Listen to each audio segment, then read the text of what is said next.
we all need to thank the migraine gods that I'm here. Because I'm not gonna lie, I had a migraine yesterday and then a pressure headache earlier today, and I didn't know if this video was gonna happen. But I'm currently feeling okay, and so it's gonna be a pretty basic reaction video. Someone put on my radar, I can't remember who, could have been a comment, could have been in the Discord. I've been very spacey this summer.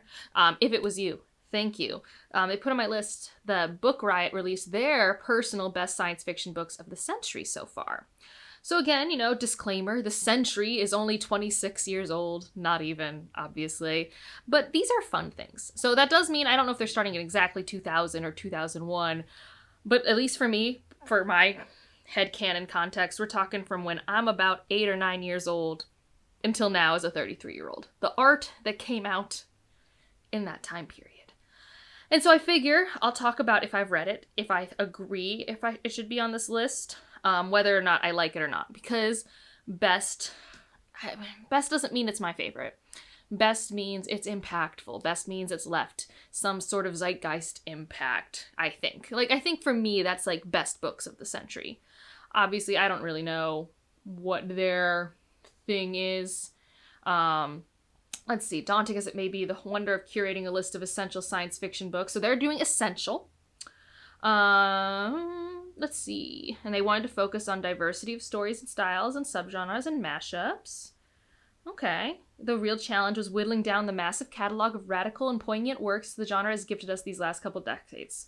So especially if you're someone who's been sci-fi's a dying genre, this is maybe a good place to look. Let's find out. Let's go through it together. And we'll see. So I think what I'm going to do, because again, at any moment, this headache, this migraine could return, because that's the luck I'm having. I'm going to screenshot my computer. And so it's going to be a pretty easy, let's go through the computer thing, you'll see my head in a circle somewhere type of video. All right, so here we are, and this down here, daunting, that's what I was reading from. So we got 1Q84, the 1984 Murakami thing. He does very, magical realism adjacent things, even though, magical realism is usually more Latin works, but definitely very, general fiction, highbrow, weird stuff, interesting female characters is what I hear. I haven't read any of his stuff. I'm wondering, is this one here because it's one that was written in our century? I know he's, fairly famous. I don't know how many of his famous works were written in the 20th century versus the 21st century. In terms of sci-fi, if I'm looking at sci-fi, as a sci-fi reader, I don't necessarily think this would be the translated work I would put here. But it makes sense to me. You actually do see it at many bookstores. I don't know what this is. A guardian and a thief? No idea. I have no clue. So I'm going to say, let's see. I will say it's here because, again, their focus, diversity. This is a sci-fi from India. I will say we have other more genre authors from India publishing that I would have probably leaned on before this one. This is probably going to be, it's definitely popular because it was in Oprah's book club, but I don't know how true to the genre it would be without having read it. Have not read it. So if you've read this and you're actually, Angela, it's sci-fi. Tell me down below, because I would be curious about it. Master of Jinn, which is kind of sci-fi. Again, I'd put this more fantasy, personally, the steampunk fantasy. Not even my favorite P. Jelly Clark. I would put other things by him here. But this is a fairly popular book. But again, in terms of what I think of as 21st century sci-fi, we are kind of 0 for 3 at the moment.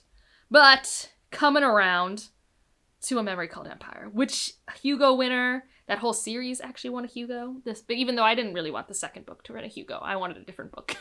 But A Memory Called Empire is it's inspired by many of the greats in the 20th century while doing its own spin. It's very much a book written in our current idea of looking at empire and its effects and language. And I really love A Memory Called Empire. I've read it 2 or 3 times. I don't even know. I really love that book. One of my favorites. So this one, I agree with this one. Next up, A Psalm for the Wild Built. I would say a Becky Chambers is allowed. more than one Becky Chambers on this list, I would say, is not allowed. Maybe. We'll see. It depends on, I guess, what they choose. I will say Psalm for the Wild Built is probably the beginning of very soft science fiction. Like, even ignoring Becky Chambers' kind of more cozy approach in her longer novels, this is definitely like a very soft sci-fi, finding your purpose, changing and pivoting in life. It's nice. I don't know what adaptation is. Let's see. Queer historical fiction and queer fairy tales. Cool. Might have to put this on a list. Let's see. Lowe makes bold decisions in this series that still stands out in the world of YA more than a decade post-publication. Okay. So yeah, first in a duology about government conspiracy and the aliens. Now, in terms of essential, I'm not going to put that there, but I am glad they're trying to, like, pull from diverse areas. All Systems Red, yeah, of course. The motorcycles are out, so we're just gonna ignore them. I mean, I don't love Murderbot, but, like, All Systems Red is obviously essential reading from the 21st century in terms of what it's done for the genre, how it keeps the genre relevant, etc. All the Birds in the Sky, Charlie Jane Anders. Goodness. I just don't understand my neighbors. They're just so loud. Like, all the time. But All the Birds in the Sky, I haven't read this one. I've read a different sci-fi from them. I don't know enough about this book to know if I would put it on a list, but I remember seeing it around a lot. Like, before I was getting back into modern science fiction. So I feel like if we're talking about 2010 to 2020, potentially this makes sense in the conversation of books that came out in that time period. Again, having not read it, but I do know in general this author is a sci-fi author darling of the 21st century. Moving down, Ancillary Justice, agreed. Don't love the book, agree with its placement here, what it's doing with gender, what it's doing with its government stuff. I just think it's doing a lot of things world building wise that other people hadn't been doing. And I wanted to love it more than I did, and I still want to go back and try it again. But I do believe that this makes complete sense on a list like this. Similarly, Annihilation. Do I like Annihilation? No. Have I read every book in Southern Reach? Yes. Do I know what's happening? No. Never. So I do think, though, Annihilation, in terms of weird sci-fi, pretty important.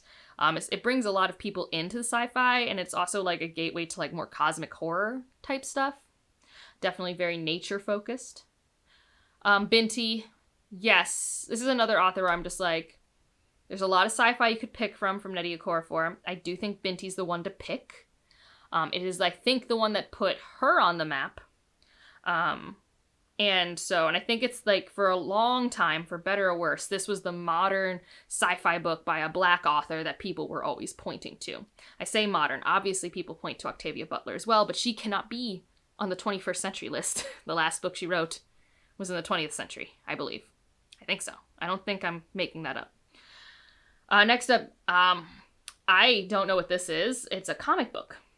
Nice. So they put a comic book on the list. I can't speak to if this should belong here.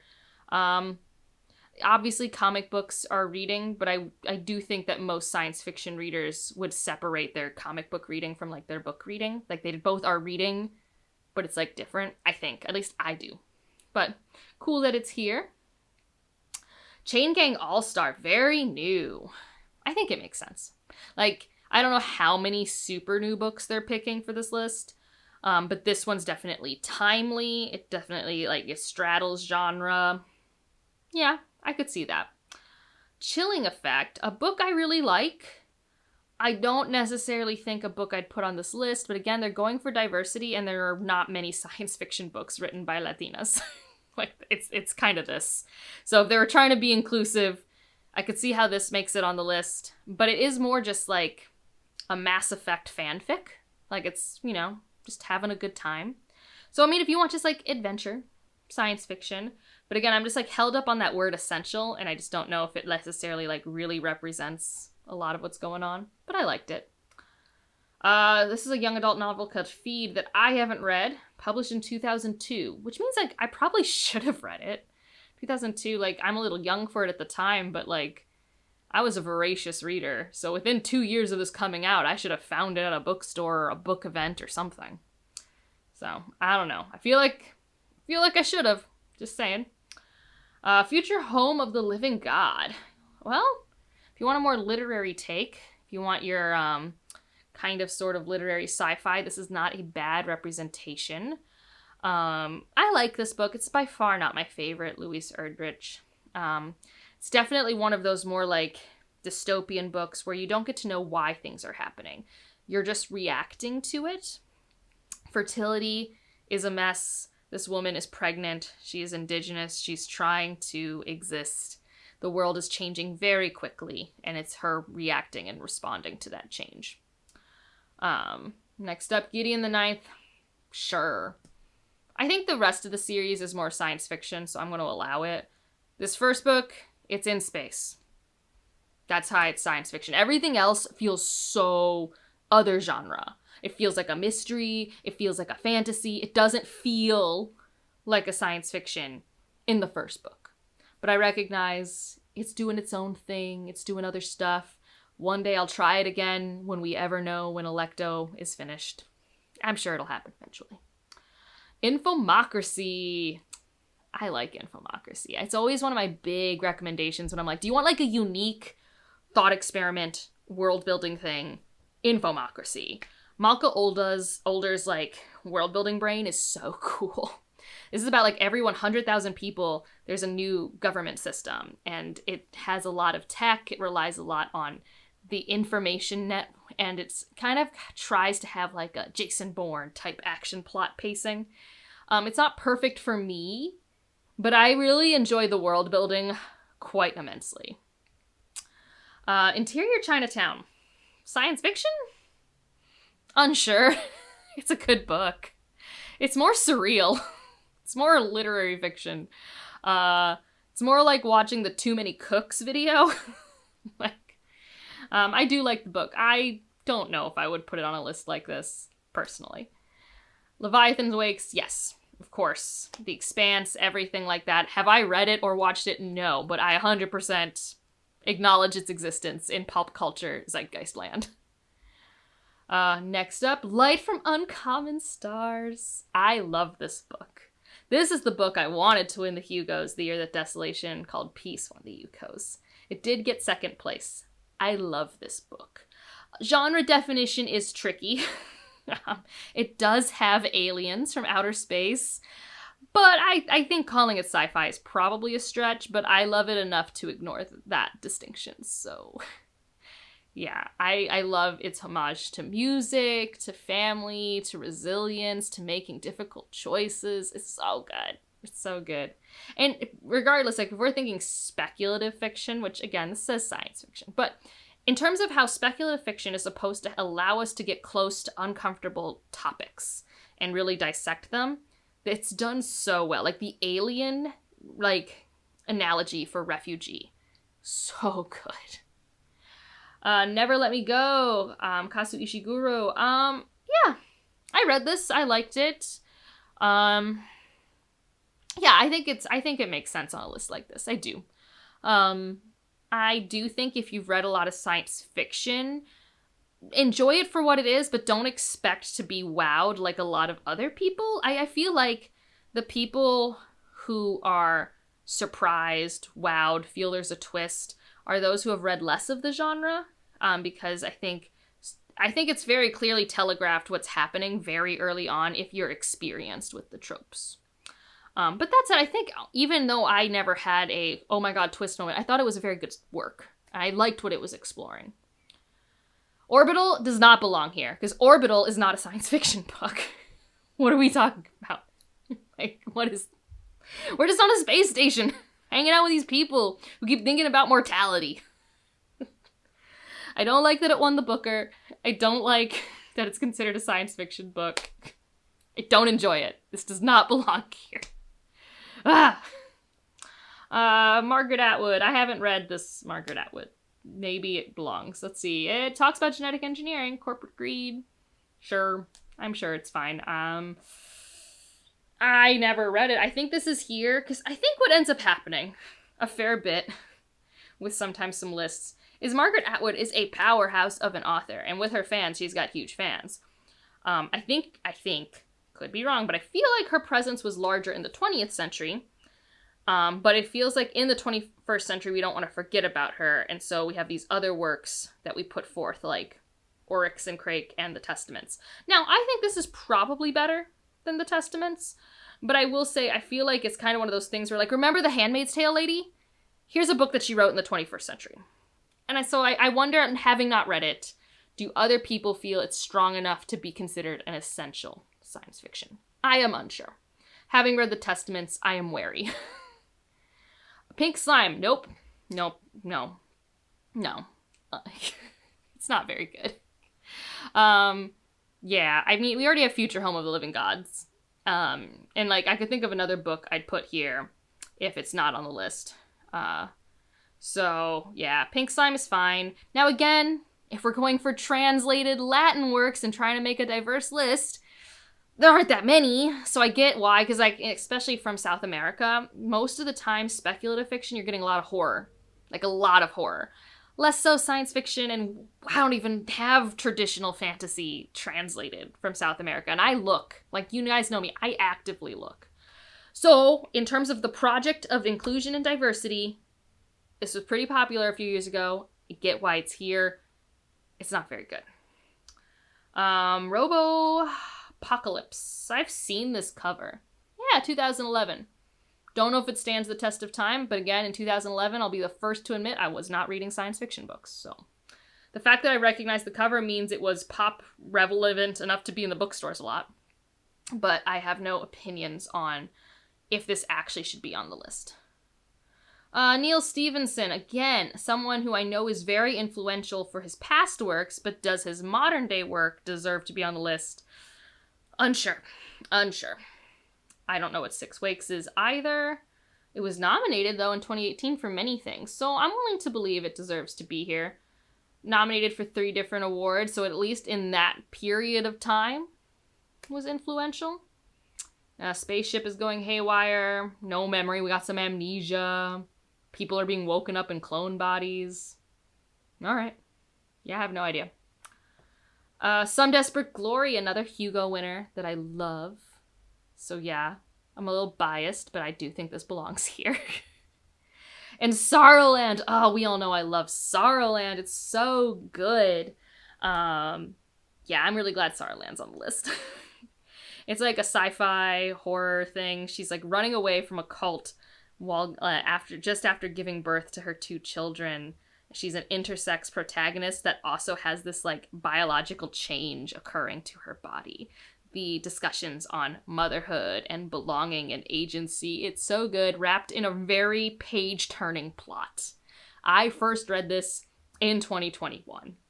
So, like, it's still with me. It's been 5 years. Station 11, sure, it can be here. I'd rather have this one than the other one by Emily St. John Mandel, but, like, she's definitely very, like, people who, like, want to read a science fiction book who don't read the genre a lot, like, they shelve this in genre, like, in general fiction. This is not typically shelved in the sci-fi part of the bookstore. But I think, yeah, it's a pandemic book, probably written before our actual pandemic. Yeah. Ted Chiang.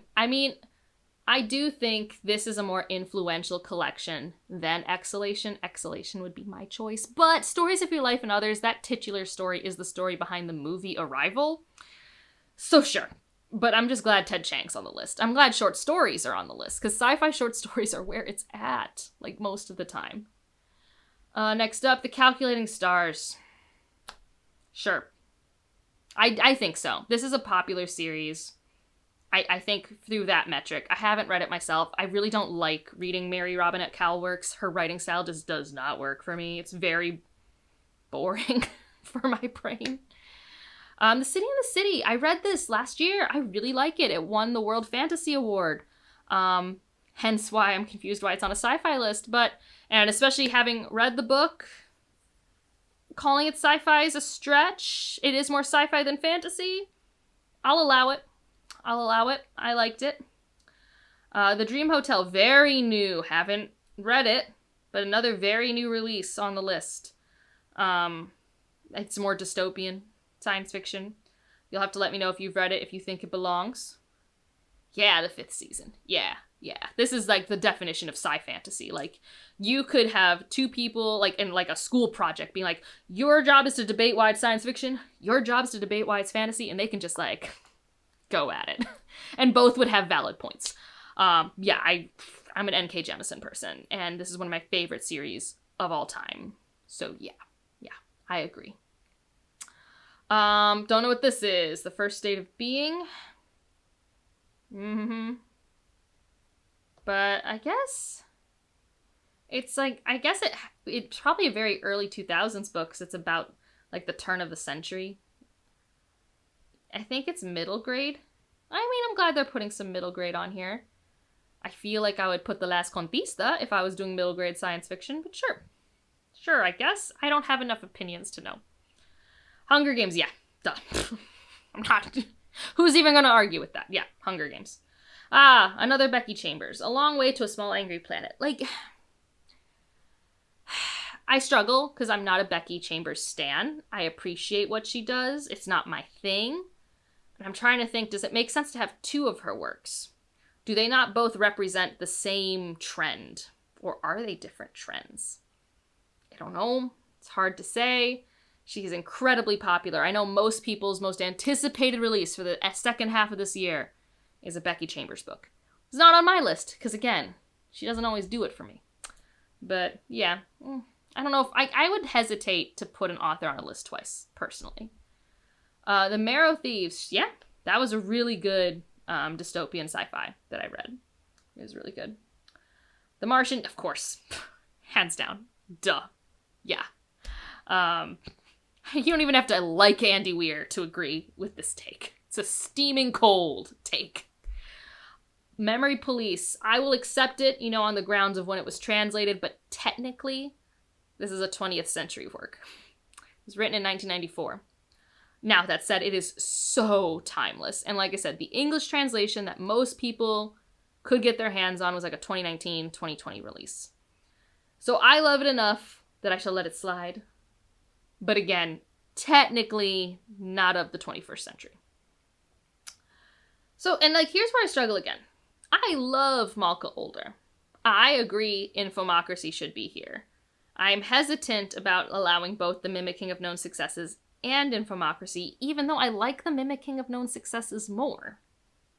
I struggle. I struggle immensely. They are different.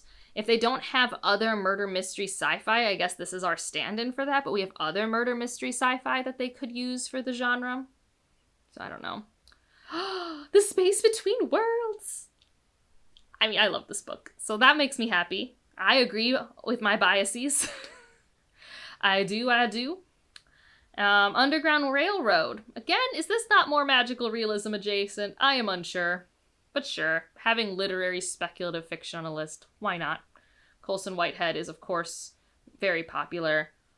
What is this? The world keeps ending and the world goes on? No idea what this is. Nope, no clue. No clue. It says poems. Okay, they wanted to add some poems. All right. This is how you live times where... Yes. It had a whole social media moment. Yes. Absolutely. It's also very unique in its genre presentation. No idea what Whalefall is. I think I've seen that cover. But yeah. Wait, was it a movie? Did they make it into a movie? I have no idea. But, yeah. I'm gonna say nah. I'm saying there's probably stronger picks. Like, I still haven't seen a Cameron Hurley. We did not need a second Nnedi Okorafor, in my opinion, but, that's just an opinion. Like, I don't think I would do duplicates. Like, I just don't think I would do duplicates. Like, right now, I'm not, like, emotionally prepared to, like, put out a bunch of other sci-fi authors, but I know there are other science fiction books by diverse people that we could have put in with those slots and met the goals. But that said, by far not the worst list I have ever read of the best of series. I liked that it had a cohesive goal. I liked its inclusivity. I liked that it had a lot of stuff that I really loved in the past couple years. So it did feel like a list that I think could represent a lot of different people. So that's pretty cool.